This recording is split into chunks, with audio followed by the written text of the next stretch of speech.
బిట్కాయిన్లో పెట్టుబడులు పెడితే అధిక లాభాలు వస్తాయని ఆశ చూపి ప్రజల నుంచి వేల కోట్ల రూపాయలు వసూలు చేసిన కేసులో ఎన్ఫోర్స్మెంట్ డైరెక్టరేట్ అధికారులు ముంబైకి చెందిన సింపి భరద్వాజ్ అనే మహిళను అరెస్ట్ చేశారు. అన్ని రంగాల్లో మహిళలు ఎంత అభివృద్ధి చెందుతున్నారు.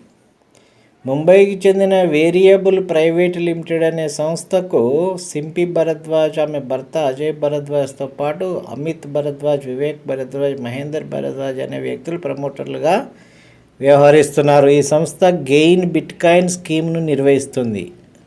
ఇందులో భాగంగా బిట్కాయిన్లో పెట్టుబడులు పెడితే అధిక లాభాలు వస్తాయని ఆశ చూపి మల్టీ లెవెల్ మార్కెటింగ్ పద్ధతిలో ఏజెంట్ల ద్వారా ముంబై, ఢిల్లీ నగరాల్లో అమాయకుల నుంచి 6,600 కోట్ల రూపాయలు వసూలు చేశారు. దండిగా వసూలు చేశారు గట్టిగా.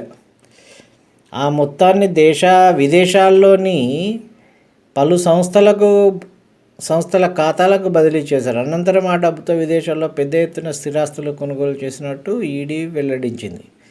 ఈ సంస్థ మోసాలపై ఢిల్లీ, ముంబైల్లో పలువురు ఫిర్యాదు చేయడంతో పోలీసులు కేసు నమోదు చేశారు. ఈ కేసుల ఆధారంగా రంగంలోకి దిగిన ఈడీ ఢిల్లీ, ముంబైలోని సంస్థ ప్రమోటర్ల నివాసాలు, కార్యాలయాల్లో సోదాలు నిర్వహించింది. ఈ సోదాల్లో ఖరీదైన 3 లగ్జరీ కార్లు, 18,91,000 నగదు, 69 కోట్ల విలువైన ఆస్తులు జప్తు చేసింది. ఈ కేసులో ప్రధాన నిందితులుగా సింపి భరద్వాజ్, అజయ్ భరద్వాజ్, మహేందర్ భరద్వాజ్లను పేర్కొంటూ వారిపై నగదు అక్రమ చలామణి నిరోధక చట్టం కింద కేసు నమోదు చేసింది. ఇందులో సింపి భరద్వాజ్ను గత సంవత్సరం డిసెంబర్ 17న ముంబైలో అరెస్ట్ చేసి మరుసటి రోజు కోర్టులో ప్రవేశపెట్టగా డిసెంబర్ 26 వరకు ఈడీ కస్టడీకి కోర్టు అనుమతించింది.